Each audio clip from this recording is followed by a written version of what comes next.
People compare me to all sorts of people. Do you feel a kind of connection with that? Oh yeah. Actually, we do not. Even more than that. Even in a different way. We actually compared it to other people. We tag ourselves. We brand ourselves not as an animal rights organization. We brand ourselves. We are a civil rights organization that focuses on gaining legal rights for non-human animals.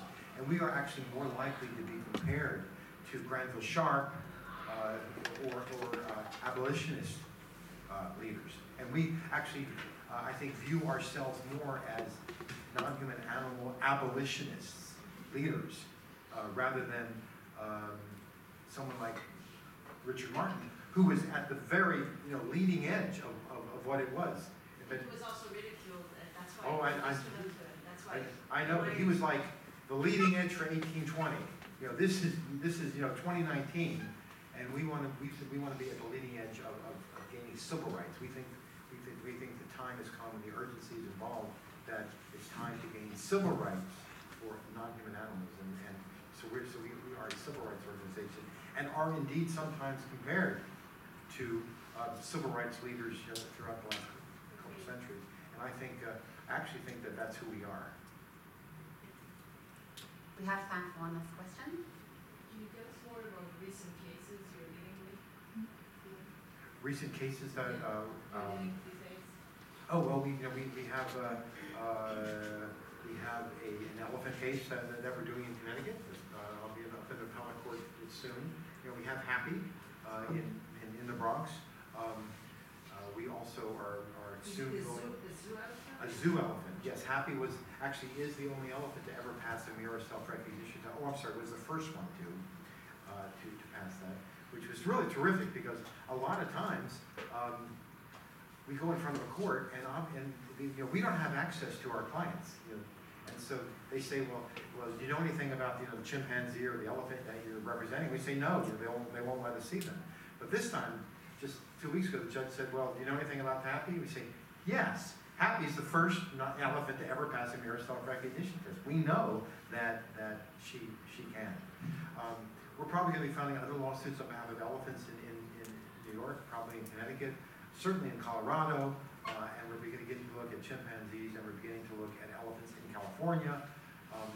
But we're also been looking at orchids. I've been saying publicly to SeaWorld for years, we're coming after you. The only reason we haven't come after you in your orchids that you've been imprisoning is, unlike elephants and chimpanzees, there's no sanctuaries, there's no place to put them. You just don't take an orchid and just toss them into the Pacific or whatever. But there's an organization called the Whale Sanctuary Project that is working to set up a sanctuary for orchids, and so we know them very well. We're always saying, when can you get your first orca? And when they finally end up, deciding what they're going to do, and they break ground, then at that point, our litigation for orchids will begin to move up to the front. And then as we get, more donations in, we've started to be able to hire more lawyers, and we get to work on more and more non-human animals. But we also, in the United States, we don't work at the federal level. The last place in the world we want to be is in front of this United States Supreme Court. And so we actually don't do anything that can get us into our federal system. So that means we have to go state by state by state by state, which can take a long time. And then I'd also say that one of the folks that we model our litigation on is also the gay marriage movement. In fact, one of the prime movers of the gay marriage movement is one of our informal advisors, and we talked to him about how he did the same thing. They start. Say again. Evan Wolfson. Did I say Evan Wolfson? No, you said one of the facts I guessed. Yeah, well, guess right. Yes, Evan Wolfson. And so they also began going state by state by state by state, and they also reached a point when George Bush was elected. And at that time, I think at that same election day, 17 states voted to amend their constitutions to define marriage as between a man and a woman. And he was been kind enough to give us, the internal correspondence and the white papers, when things are looking really bad, how did they pick themselves up and move towards victory? And so we actually, things haven't gotten that bad, but they will. One of the ways we'll know that we're really, really making progress is when state starts passing statutes defining persons as a human. That will begin to change our discussion, and we'll know that somebody is getting really upset. Then you get the Federal Defense of Human Act.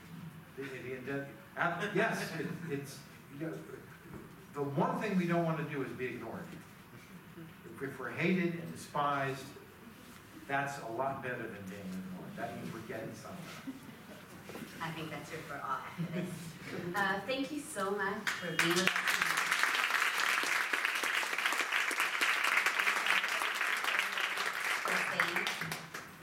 And we will be following, and we hope to see you